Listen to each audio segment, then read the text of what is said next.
Hello, students, and welcome back to the e-content lecture series of mathematics on the topic linear algebra.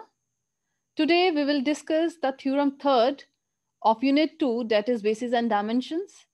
But before starting today's theorem, let me just have a quick recap of our previous theorem, that is existence theorem, which states that for any finite dimensional vector space, there exists a basis set.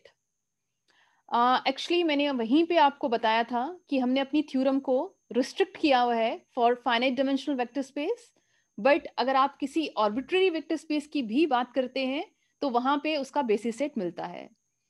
In fact जब हम किसी vector space arbitrary बोलो या finite dimensional vector space बोलो, basis set जब मिलता है तो उस केस में उसके बेसिस सेट यूनिक नहीं होता. ठीक है, उसके बेसिस में उसका बेसिस सेट जो है जनरली एक से ज्यादा मिलता है किसी भी फाइनाइट डायमेंशनल वेक्टर स्पेस का. ये हम आपको लेटर ऑन कुछ एग्जांपल्स लेके डिस्कस करेंगे, बट आज की थ्योरम में हमने डिस्कस करना है अगर किसी एक फाइनाइट डायमेंशनल वेक्टर स्पेसिस की दो बेसिस सेट मिल जाते हैं. ठीक है, क्योंकि मैंने बोला कि बेसिस जो है किसी भी फाइनाइट डायमेंशनल वेक्टर स्पेस का वो यूनिक नहीं होता. उसका मतलब क्या है कि वो सिंगल नहीं है, एक नहीं है, एक से ज्यादा बेसिस सेट मिल सकते हैं. बट हम थ्योरम में प्रूव करेंगे एक से ज्यादा बेसिस सेट मिलते हैं, बट उन सभी बेसिस के जो नंबर ऑफ एलिमेंट्स होते हैं वो सेम होते हैं. So let's start with the theorem which states that any two bases of a finite dimensional vector space have same number of elements. कैसे स्टार्ट करेंगे इस थ्योरम को, थ्योरम के प्रूफ को? हम एक पहले तो एक फाइनाइट डायमेंशनल वेक्टर स्पेस को लेट कर लेंगे, उसका नाम V over the field F ले लेंगे और उसके कोई दो बेसिस सेट को खुद से लेट करके चलेंगे और उसमें उसके एलिमेंट्स जो हैं बेसिस के, जैसे कि अगर आप स्क्रीन पे देखोगे तो मैंने दो बेसिस सेट लिए हैं. एक B1 स्टेप 1 में B1 के जो एलिमेंट्स हैं उनको मैंने x1 x2 so on to xm तक लेट किया है. कहने का मतलब स्पेस की डायमेंशन फाइनाइट है V, उसका बेसिस सेट मिलना था, वो हमने एग्जिस्टेंस थ्योरम में प्रूव किया. इस थ्योरम में हमने उसके कोई दो बेसिस सेट को लेट करना था. ठीक है, एक B1 ले लेंगे और दूसरा B2 ले लेंगे. बट इस थ्योरम में शो क्या करना है कि एक से ज्यादा बेसिस सेट मिल रहे हैं बट उनके नंबर ऑफ एलिमेंट्स इक्वल होने चाहिए. तो मैं क्या कर रही हूँ, एक बेसिस सेट B1 ले रही हूँ और उसके नंबर ऑफ एलिमेंट्स मैंने x1 x2 से लेके कहां तक रखे, xm तक. मतलब उसमें कितने एलिमेंट्स रख लिए हमने, m. इसी तरीके से जब मैंने B2 बेसिस सेट लेट किया है स्पेस V का, उसमें मैंने एलिमेंट्स ले लिए. एलिमेंट्स चेंज हो सकते हैं बट हमें शो करना है उनकी जो नंबर है, एलिमेंट्स का टोटल नंबर है वो सेम होना चाहिए. तो मैंने एलिमेंट्स जो B2 के रखे हैं उनको लेट किया है y1 y2 so on to कहां तक लिया है, yn तक. दैट इज हमने B1 के नंबर ऑफ एलिमेंट्स को m लेट किया है और B2 के नंबर ऑफ एलिमेंट्स को n लेट किया है. ठीक, और ये स्टेप 1 में हमने दो बेसिस सेट लेके उनके बेसिस के नंबर ऑफ एलिमेंट्स को अलग अलग रखा है. बट थ्योरम में हमें करना क्या है, प्रूव कि ये जो नंबर ऑफ एलिमेंट्स हैं ये सेम है. सो इसको प्रूव करने के लिए हमें देखना है क्या m की वैल्यू n के बराबर आती है या नहीं. ठीक है, तो वो कैसे प्रूव करेंगे, सेकेंड स्टेप में हम इसको स्टेप वाइज थ्योरम को प्रूव करेंगे. सेकेंड स्टेप में हम क्या करने जा रहे हैं, एक एलिमेंट या तो आप B1 का लेट कर लो या B2 का लेट कर लो. ठीक है, अब मैंने जैसे थ्योरम में ऑलरेडी आपको स्क्रीन पे शो किया है B2 का एलिमेंट लेट किया है, तो आप भी एक B2 के एलिमेंट को लेट कर लो. क्योंकि B2 का एलिमेंट जो है वो वाइज में है, सो मैंने एक एलिमेंट उसका आर्बिट्रेरी लेना था, y1 एलिमेंट ले लिया. जैसे ही मैंने y1 मेंबर B2 का लिया है स्टेप 2 में, तो आप देखोगे B2 है क्या, B2 मैंने क्या लेट किया हुआ है, बेसिस सेट. किसका, वेक्टर स्पेस का. अगर किसी वेक्टर स्पेस का B2 बेसिस सेट है तो उसकी डेफिनेशन आपको रिकॉल करनी है कि वो क्या होगा. स्पेस का पहले सबसेट होगा, सबसेट होने के बाद उसके पास दो प्रॉपर्टीज हैं. एक्चुअल में B1 के पास भी प्रॉपर्टीज हैं और B2 के पास भी प्रॉपर्टीज हैं. हमने मेंबर लिया है B2 का, इसलिए B2 की डेफिनेशन को यूज कर रहे हैं कि वो B2 बेसिस सेट था V का, और अगर B2 बेसिस सेट था V का तो B2 नॉन एम्प्टी सबसेट है V का और उसमें दो कंडीशंस हैं कि वो लीनियरली इंडिपेंडेंट सेट है और वो स्पेस को जनरेट कर रहा है। B1 भी जनरेट कर रहा है, B2 भी जनरेट कर रहा है। B1 भी लीनियरली इंडिपेंडेंट है और B2 भी लीनियरली इंडिपेंडेंट है। अब इसमें हमें जो कंडीशन यूज करनी है स्टेप वाइज वो हम यूज करेंगे। फिलहाल हमने देखा कि Y1 मेंबर हमने B2 का कंसीडर किया था, बट B2 बेसिस सेट था V का, सो B2 को हम कहेंगे कि वो V का पहले सबसेट है। अगर वो V का सबसेट है तो हमारे पास क्या थे कि स्पेस का कोई भी एलिमेंट लोगे ना, उसके बेसिस सेट गिवन थे B1 भी और B2 भी। तो स्पेस के किसी भी मेंबर को हम B1 के मेंबर्स की कॉम्बिनेशन की हेल्प से भी लिख सकते थे और B2 के मेंबर्स की लीनियर कॉम्बिनेशन की हेल्प से भी रिप्रेजेंट कर सकते थे। क्यों? क्योंकि B1 सेट भी स्पेस को जनरेट कर रहा है और B2 सेट भी स्पेस को जनरेट कर रहा है। बट यहाँ पे हमने मेंबर लिया जब B2 का, उसे बोला स्पेस में है। अब स्पेस के मेंबर को हम B1 के मेंबर्स की हेल्प से भी रिप्रेजेंट कर सकते हैं, B2 के मेंबर्स की हेल्प से भी रिप्रेजेंट कर सकते हैं। बट इस केस में हम क्या करेंगे अपनी थ्योरम में, B2 के मेंबर को किसकी हेल्प से रिप्रेजेंट कर देंगे? B2 फिर से नहीं लेंगे, उसे B1 के मेंबर्स की हेल्प से रिप्रेजेंट कर देंगे।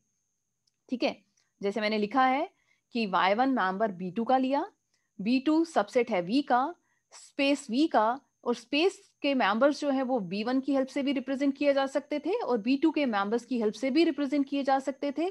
बट मैंने क्या किया, Y1 B2 का लेके उसे B1 के मेंबर्स की हेल्प से रिप्रेजेंट कर दिया। ठीक है, अब B1 के मेंबर्स हैं कौन से? X1 X2 so on to Xn। So मैंने क्या लिखा यहाँ पे, Y1 को हम कैसे रिप्रेजेंट करेंगे? लीनियर कॉम्बिनेशन ऑफ वेक्टर्स, कौन कौन से? X1 X2 so on to Xm।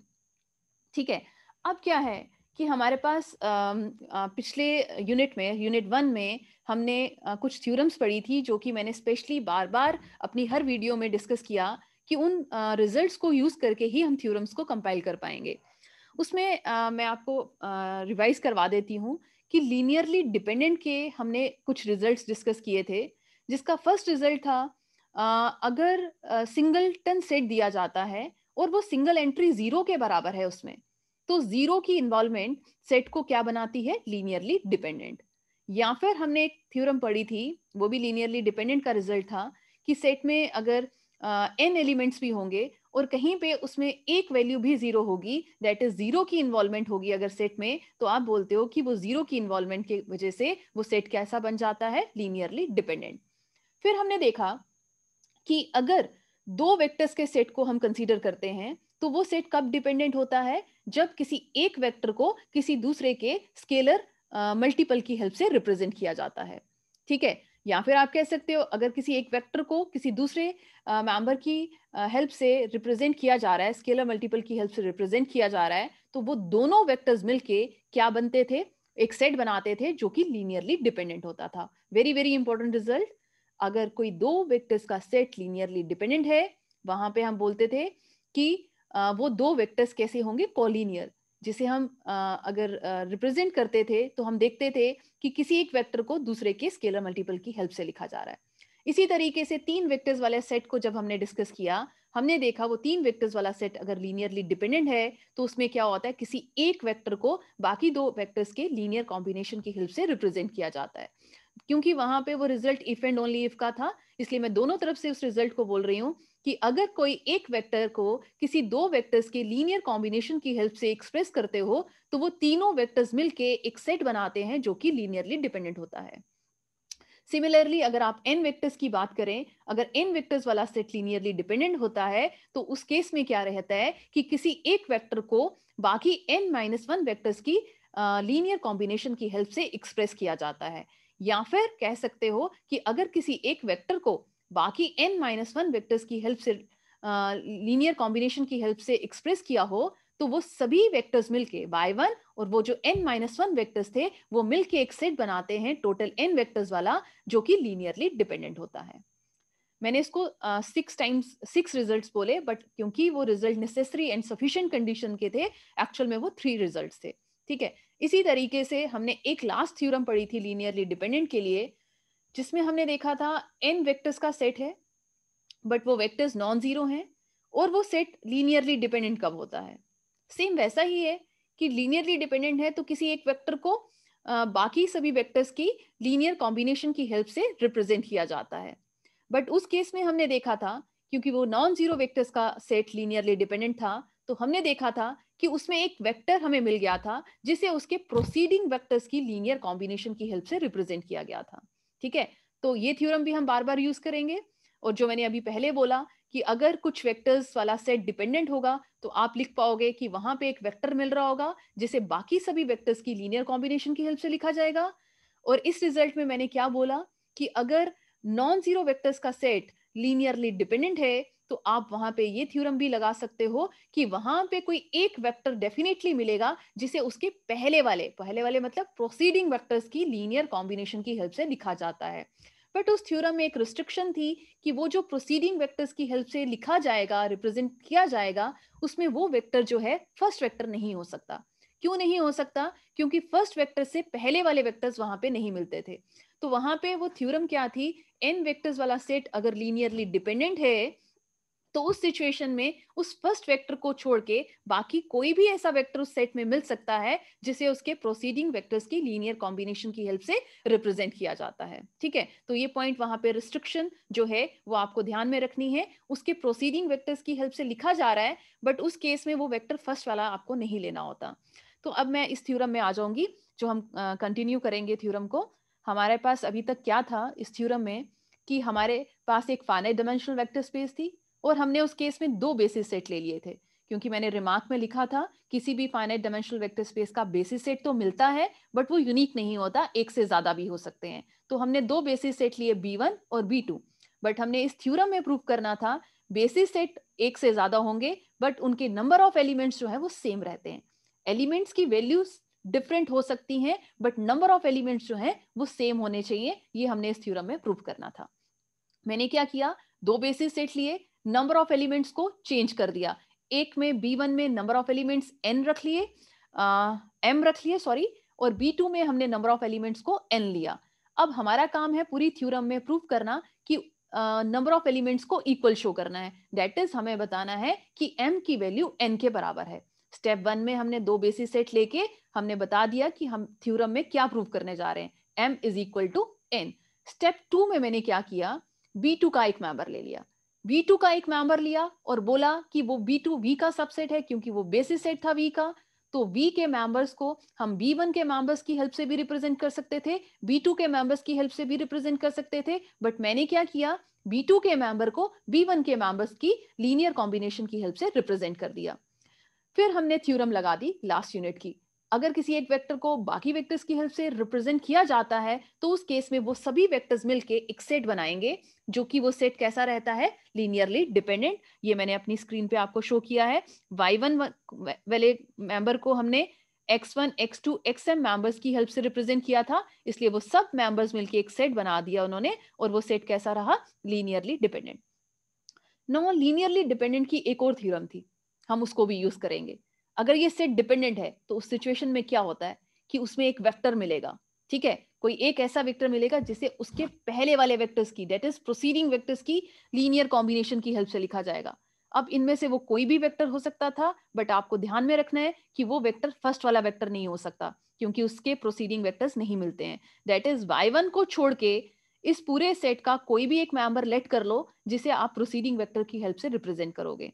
तो हमने क्या किया, थ्योरम में कोई x वाले मेंबर लेने थे, उसका आर्बिट्रेरी नाम xi दे दिया। ठीक, xi को उसके पहले वाले वेक्टर्स, तो xi कहीं यहां पे होगा, 1 2 3 सो ऑन टू कहीं i मिल जाएगा। तो i से पहले वाले वेक्टर्स कौन से रहेंगे, वो मैंने रखे हैं जैसे आपने फर्स्ट मेंबर देखा y1, then x1, then x2 and so on to i से पहले वाला वेक्टर वो कौन सा है, xi-1।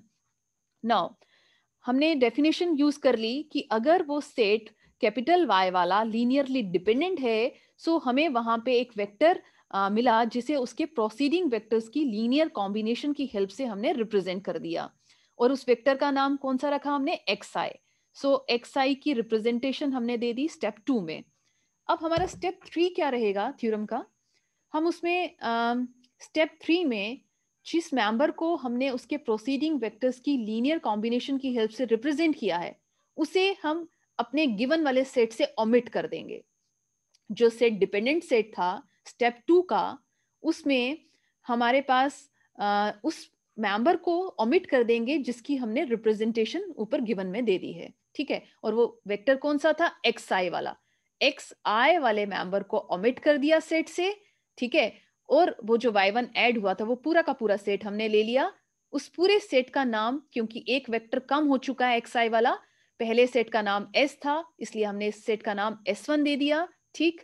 हम शो करेंगे ये ओमिट करके जो एक नया सेट बनाया है ये स्पेस को जनरेट कर रहा है, ठीक है। S1 को शो करने जा रहे हैं कि वो पूरी स्पेस को जनरेट करेगा।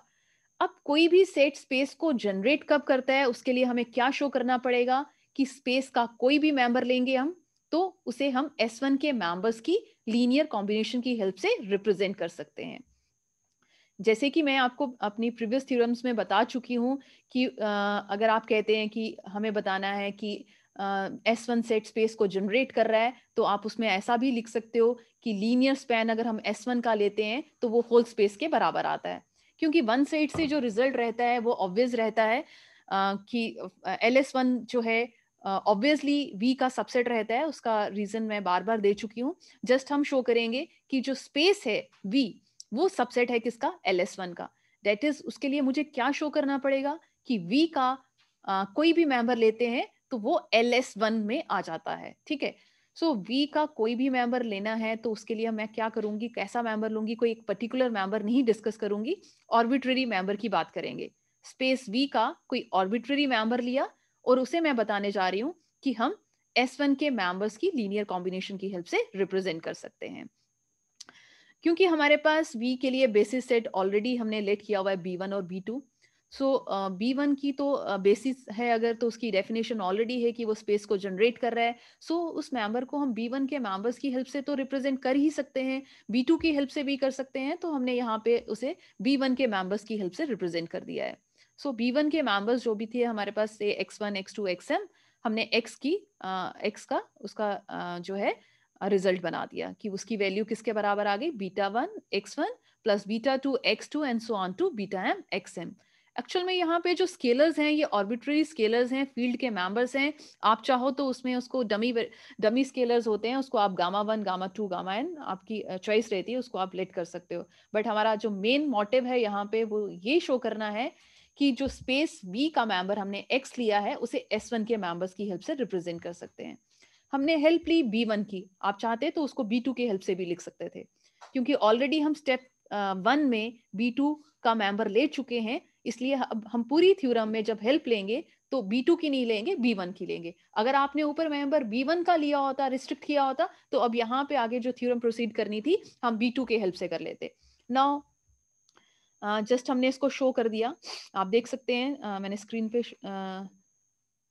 शो किया है। एक्स की रिप्रेजेंटेशन जो है वो वहां पे किन की हेल्प से वो उस मेंबर को रिप्रेजेंट किया गया, y1 x1 x2 xi-1 xi+1 and so on to xm, जिसमें आप देख पा रहे हो y1 x1 x2 xi-1 xi की वैल्यू नहीं दिख रही है। सो आगे चल के वो मेंबर्स कहां तक जा रहे हैं, xm तक। और ये सारे के सारे मेंबर किसके थे, S1 सेट के। हमने देखा कि एक मेंबर V का लिया और उसे S1 के मेंबर्स की हेल्प से रिप्रेजेंट किया। मैंने यहाँ पे 2 लाइंस को स्किप किया है, आप इसको प्रूव कर सकते हो, बहुत इजी है। हमने जस्ट इसमें मेन हमारा जो मोटिव था उसको मैंने बता दिया कि V का मेंबर लेके उसे हमने S1 के मेंबर्स की हेल्प से लिख दिया है। दैट इज S1 जो है वो होल स्पेस को जनरेट कर रहा है। थर्ड स्टेप में हमने इसको प्रूव कर दिया। एक्चुअल में किया क्या अभी तक, फिर से रिपीट कर रही हूँ थ्योरम को। स्पेस ली है फाइनाइट डायमेंशनल, उसके 2 बेसिस सेट लिए हैं B1 और B2। उनकी अगर वो B1 और B2 बेसिस सेट है तो उनकी डेफिनेशन को आपको ध्यान में रखना है कि वो दोनों स्पेस को जनरेट कर रहे हैं और वो दोनों सेट्स लीनियरली इंडिपेंडेंट है। उनके नंबर ऑफ एलिमेंट्स को आपने अलग अलग रखा है, बट थ्योरम में हमें प्रूव करना है कि नंबर ऑफ एलिमेंट्स इक्वल हैं। ये स्टेप 1 में हमने डाल दिया। स्टेप 2 में हमने क्या किया, B2 का मेंबर लेट किया और उसे B1 के मेंबर्स की लीनियर कॉम्बिनेशन की हेल्प से रिप्रेजेंट कर दिया। फिर हमने नेक्स्ट स्टेप में बोला कि B2 का मेंबर B1 के मेंबर्स की हेल्प से अगर रिप्रेजेंट किया जा रहा है तो हम नेक्स्ट अपनी प्रीवियस थ्योरम लगाएंगे कि किसी एक वेक्टर को अगर बाकी वेक्टर्स की हेल्प से रिप्रेजेंट किया जाता है तो वो सभी वेक्टर्स मिलकर एक सेट बनाते हैं जो कि लीनियरली डिपेंडेंट होता है। सो हमने देखा B2 का मेंबर एक और B1 के मेंबर्स सब मिलके एक सेट बना दिया। उस सेट का नाम आप कुछ भी रख सकते हो, मैंने Y रखा, S रख दो, आपकी चॉइस है। वो सेट लीनियरली डिपेंडेंट बना और फिर लीनियरली डिपेंडेंट का हमने रिजल्ट यूज किया कि उस सेट में एक वेक्टर मिलेगा जिसे उसके प्रोसीडिंग वेक्टर्स की लीनियर कॉम्बिनेशन की हेल्प से रिप्रेजेंट किया जाएगा और उसमें आपको रिस्ट्रिक्ट करना है कि वो फर्स्ट वेक्टर के बराबर नहीं है। हमने उसकी वैल्यू xi ली, उस xi को हमने उसके बाकी वेक्टर्स की हेल्प से लिख दिया, जिससे भी उसके प्रोसीडिंग वेक्टर की हेल्प से लिखा। थर्ड स्टेप में हमने क्या किया, उस वेक्टर को ओमिट कर दिया, ठीक है, उस वेक्टर को ओमिट कर दिया, बाकी सभी वेक्टर्स लेके एक नया सेट बनाया, उसका नाम हमने S1 दिया और हमने शो कर दिया कि वो एक मेंबर ओमिट करके जो नया सेट बना वो स्पेस को जनरेट कर रहा है। ठीक है, ये हमारा स्टेप 3 था। एक्चुअल में आपने स्टेप 3 में अभी तक क्या प्रूव कर दिया, आप देख सकते हो जो हमारा स्पेस को जनरेट कर रहा है सेट वो S1 है और उस S1 में है क्या x1 x2 so on to xm, जिसमें एक xi नहीं है। ठीक है, कहने का मतलब ये किसका मेंबर है, B1 सेट के मेंबर्स थे जिसमें xi नहीं है, बट एक मेंबर B2 का ऐड हो चुका है। कहने का मतलब एक B2 का मेंबर ऐड हो चुका है S1 में और एक B1 का मेंबर डिलीट हो चुका है S1 में। ठीक है, एक B1 का मेंबर डिलीट हो चुका है और उसी की एक की जो स्पेस बनी थी वो किसने ऑक्युपाई कर ली, B2 के मेंबर ने, और जो नया सेट बना है उसने स्पेस को जनरेट किया है। अब हम इस स्टेप को फिर से फोर्थ स्टेप में रिपीट करने वाले हैं। एक्चुअल में इसी स्टेप को पूरी थ्योरम में हमने रिपीट करना है। फोर्थ स्टेप क्या करने जा रहे हैं हम, फिर से स्पेस का B2 वाले सेट का पहले हमने Y1 मेंबर लिया था, अब कोई दूसरा मेंबर लेट करने जा रहे हैं Y2 से।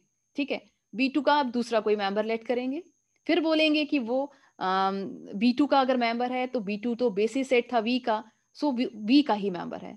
अब V को जनरेट करने वाला पहले तो B1 और B2 था, अब फिर से वहीं पे लिखेंगे तो थ्योरम फिर स्टेप 1-2 में पहुंच जाएंगे। इसलिए बेटर है पहले बोला Y1 B2 का मेंबर है, सो वो V का मेंबर होगा, V का मेंबर है तो V को जनरेट करने वाला B1 है, उसकी हेल्प से लिखा था। अब हम क्या करेंगे, फिर से B2 का दूसरा कोई मेंबर लिया, वो V में आ रहा है, अब V को जनरेट करने वाला B1 भी है, B2 भी है, और अभी हमने स्टेप 3 में शो किया कौन है, S1। सो हम अब इस केस में S1 के मेंबर्स की लीनियर कॉम्बिनेशन की हेल्प से किसे रिप्रेजेंट करेंगे, Y2 वाले मेंबर को। ठीक है, Y2 वाले मेंबर को S1 के मेंबर्स की हेल्प से रिप्रेजेंट कर देंगे। ठीक है, फिर वही थ्योरम कि अगर किसी एक वेक्टर को बाकी वाले वेक्टर्स की हेल्प से रिप्रेजेंट करोगे तो वो वेक्टर Y2 वाला और बाकी सभी S1 के वेक्टर्स मिलके एक सेट बनाएंगे। सेट का कोई भी नाम रख सकते हो, जैसे पहले मैंने Y रख दिया था, X रख दिया, वो एक सेट बनाएंगे जो कि लीनियरली डिपेंडेंट होगा। ठीक, फिर लीनियरली डिपेंडेंट का रिजल्ट यूज करेंगे कि अगर ये सेट लीनियरली डिपेंडेंट है तो इनमें से इस एक्स सेट का कोई एक वेक्टर मिलेगा जिसे उसके प्रोसीडिंग वेक्टर्स की लीनियर कॉम्बिनेशन की हेल्प से लिखा जाएगा। अब वो कौन सा वेक्टर लें जिसे उसके प्रोसीडिंग वेक्टर्स की हेल्प से लिखना है, हमें ये मालूम है यहाँ पे फर्स्ट एंट्री Y2 है, तो वो तो हम नहीं ले पाएंगे क्योंकि फर्स्ट एंट्री के लिए रिस्ट्रिक्शन रहती है, उसके प्रोसीडिंग वेक्टर्स नहीं आते। तो मे बी वो Y1 वाला मेंबर हो जाता, मे बी वो xi का कोई मेंबर होगा, x1 x2 xi-1 xi+1 so on to xm। हम क्या करें, अब y वाला लें या x वाला लें, तो हम पहले इस थ्योरम में शो करेंगे Y2 वाला तो नहीं है, श्योर है वो, हम शो करेंगे कि वो Y1 वाला मेंबर भी नहीं हो सकता जिसे उसके प्रोसीडिंग वेक्टर की हेल्प से लिखा जा रहा है। तो कैसे शो करेंगे, सपोज हम करते हैं कि रिप्रेजेंट कर पा रहे हैं, डेट इज हम कंट्राडिक्शन से रिजल्ट प्रूव करने लगे हैं। हम क्या करेंगे, सपोज करते हैं कि इस सेट का जो मेंबर मिलना था जिसे उसके प्रोसीडिंग वेक्टर्स की हेल्प से रिप्रेजेंट करना था वो कौन सा है, Y1, बट हम ये कंट्राडिक्ट करेंगे, इसको प्रूव करके दिखाएंगे कि ये गलत है, Y1 वाला भी नहीं हो सकता। तो उसके लिए मैंने जैसे लिखा कि सपोज Y1 को Y2 के मेंबर्स की लीनियर कॉम्बिनेशन की हेल्प से लिख दिया, तो उस केस में क्या होगा, किसी एक वेक्टर को दूसरे की हेल्प से अगर रिप्रेजेंट करते हो तो वो दोनों वेक्टर्स मिलकर एक सेट बना देंगे जो कि कैसा रहेगा, लीनियरली डिपेंडेंट। ये मैंने इस स्टेप में शो किया है, Y1 Y2 वाला सेट कैसा रहा, लीनियरली डिपेंडेंट। अब हमारे पास लीनियरली डिपेंडेंट का एक और रिजल्ट है कि अगर कोई सेट डिपेंडेंट होता है तो उसका कोई भी सुपर सेट ले लो तो वो भी डिपेंडेंट रहता है। तो मैंने इस सेट का एक सुपर सेट बनाया Y1 Y2 so on to, कौन सा था सुपर सेट, Y वाली एंट्रीज वाला हमने पहले लिया हुआ है, B2 के मेंबर्स वाला सेट, वो पूरा का पूरा बनाया और वो कैसा बन गया, क्योंकि ये सुपर सेट है Y1 Y2 का, B2 वाला सेट वो डिपेंडेंट हो जाएगा। हमारी थ्योरम थी, मैं बहुत बार बोल चुकी हूँ कि अगर हमने पहले वाले यूनिट के रिजल्ट्स नहीं ध्यान में रखे होंगे तो इन थ्योरम्स को प्रूव करना मुश्किल है, बट अगर आपको पहले वाले रिजल्ट सब याद हैं तो आपको कोई भी थ्योरम में प्रॉब्लम नहीं आएगी। इस थ्योरम में क्या, आगे आने वाली थ्योरम्स में भी कभी भी कोई प्रॉब्लम नहीं आएगी अगर आपके रिजल्ट्स आपको टिप्स पे हैं तो। नाउ हमने क्या लिखा कि सुपर सेट डिपेंडेंट सेट का डिपेंडेंट रहता है, सो B2 वाला सेट लीनियरली डिपेंडेंट बन गया। B2 था क्या, फर्स्ट स्टेप में लिया था बेसिस सेट। बेसिस है तो उसकी डेफिनेशन है कि वो इंडिपेंडेंट होता है। यहाँ पे हमारा वो क्या बन गया, डिपेंडेंट, जो कि पॉसिबल नहीं है क्योंकि हमने उस सेट को इंडिपेंडेंट लिया है। यहाँ पे वो डिपेंडेंट बन रहा है, इसका मतलब जो आपने सपोज किया है वो गलत है। और आपने क्या सपोज किया था कि y1 को उसके प्रोसीडिंग वेक्टर्स की हेल्प से लिखा जा रहा है, विच इज नॉट पॉसिबल। इसका मतलब क्या होगा कि उस सेट का कोई और मेंबर मिलना है डेफिनेटली जिसे उसके प्रोसीडिंग वेक्टर्स की हेल्प से लिखा जाएगा। तो उस सेट के बाकी वेक्टर्स कौन से रह गए, एक्स वाले सेट के, ना तो y1 है ना y2 है, तो वो सारे xi वाली एंट्रीज हैं जिसमें xi नहीं है but x1 x2 xi-1 xi+1 so on to xm तक है। तो वो उनमें से कोई और x वाली एंट्री होगी, उसका नाम हमने क्या दे दिया, से xl। xl एक वेक्टर होगा जिसे उसके प्रोसीडिंग वेक्टर की हेल्प से लिखा जाएगा। फिर वही थ्योरम रिपीट करेंगे, जिसे भी उसके प्रोसीडिंग वेक्टर्स की हेल्प से लिखा जाएगा हम क्या करेंगे, जो स्टेप 3 है उसको रिपीट करेंगे, उसे सेट में से ओमिट कर देंगे, एक्स वाले सेट से ओमिट कर देंगे। क्या करेंगे, जिसे भी प्रोसीडिंग वेक्टर्स की लीनियर कॉम्बिनेशन की हेल्प से रिप्रेजेंट कर पाओगे उस वेक्टर को गिवन वाला सेट। अब हमारा गिवन वाला सेट क्या था, स्टेप आपके जो स्टेप चल रहा है उसमें कौन सा था गिवन वाला सेट, एक्स, उसमें से आपने एक्सेल वाली एंट्री को ओमिट कर देना है। ठीक है, ओमिट करके फिर जैसे आप पहले बता चुके हो B1 वाला सेट भी स्पेस को जनरेट करता है, वो तो बाय डेफिनेशन था। B2 वाला सेट भी स्पेस को जनरेट करता है, वो बाय डेफिनेशन था। बट उसके बाद आपने एक नया सेट बनाया S1, उसको शो किया थ्योरम में कि वो स्पेस को जनरेट कर रहा है। अब सिमिलरली करके लिख सकते हो कि ये जो नया सेट बनेगा ये भी क्या करेगा, स्पेस को जनरेट करेगा। यहाँ पे हमने एक लाइन लिख देनी है, we shall go on repeating the above process, deleting one xl and adding one y at each step. हम क्या कर रहे हैं, S2 सेट में अगर आप देखो कि पहले एक xi वाला जो है वो ओमिट हुआ है। अब यहाँ पे आके कोई l या फिर k बोल दो, कोई भी, यहाँ पे उसने l लिखा और यहाँ पे k, ये प्रिंटिंग मिस्टेक है।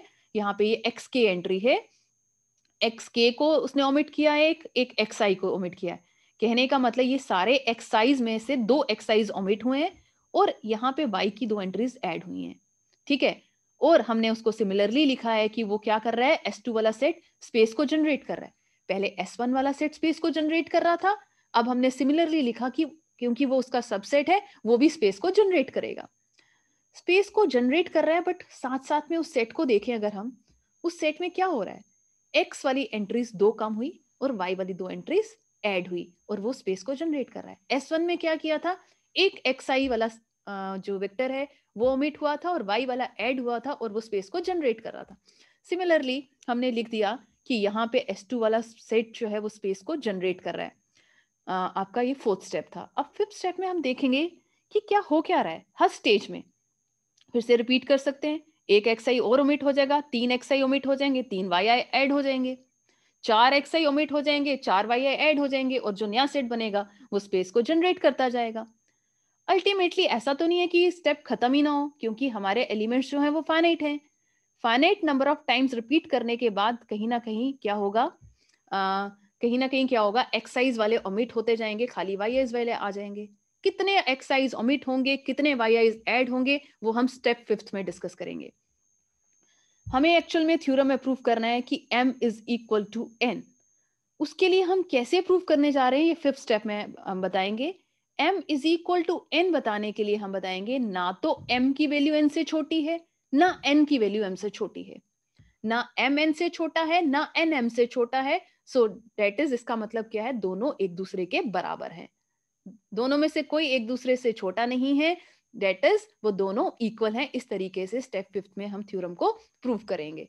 तो अगर आपको शो करना है कि m is not less than n, ठीक है, तो m is not less than n के लिए हम क्या करने जा रहे हैं, सपोज करते हैं कि m की वैल्यू n से छोटी है। अगर m n से छोटा हुआ तो क्या होगा, after m steps x m delete हो जाएंगे।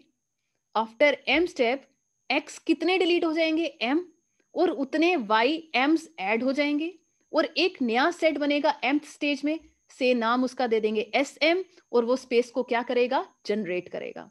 ठीक है, जितने एक्साइज ओमिट होते हैं उतने वाइज ऐड होते हैं और एक नया सेट बनता है और वो स्पेस को जनरेट करता है।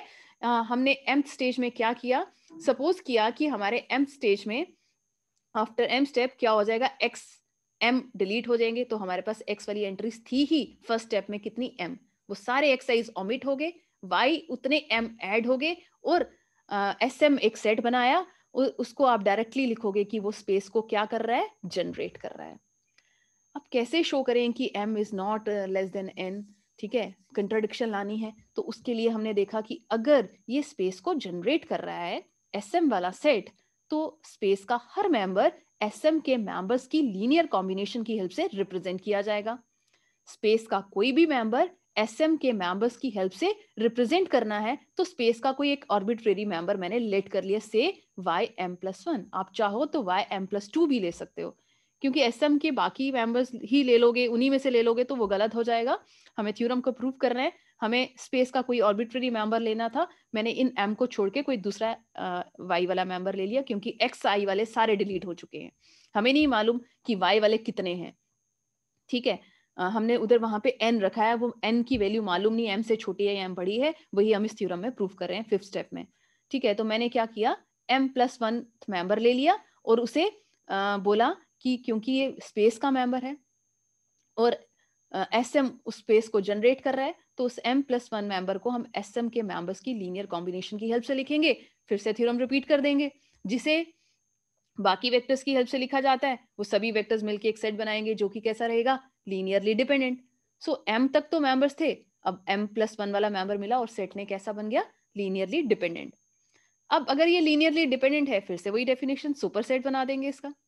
सुपर सेट मैक्सिमम कितने एलिमेंट्स ले सकते हैं वाई वाले, क्योंकि हमने स्टेप 1 में वाई वाली एंट्रीज कितनी रखी थी, n, सो मैंने यहाँ पे वाई कितने इंट्रोड्यूस कर दिए, n तक सुपर सेट। क्या b2 वाला सेट इस सेट का सुपर सेट है, डेफिनेटली, क्योंकि उसमें सारे के सारे m+1 तक तो मेंबर्स आ रहे हैं और उसमें कुछ एक्स्ट्रा एंट्रीज भी कर दी मैंने n तक। सो ये सुपर सेट है b2 प्रीवियस सेट का, और सुपर सेट किस सेट का है, जो कि लीनियरली डिपेंडेंट था, तो super set of a linearly dependent set is linearly dependent.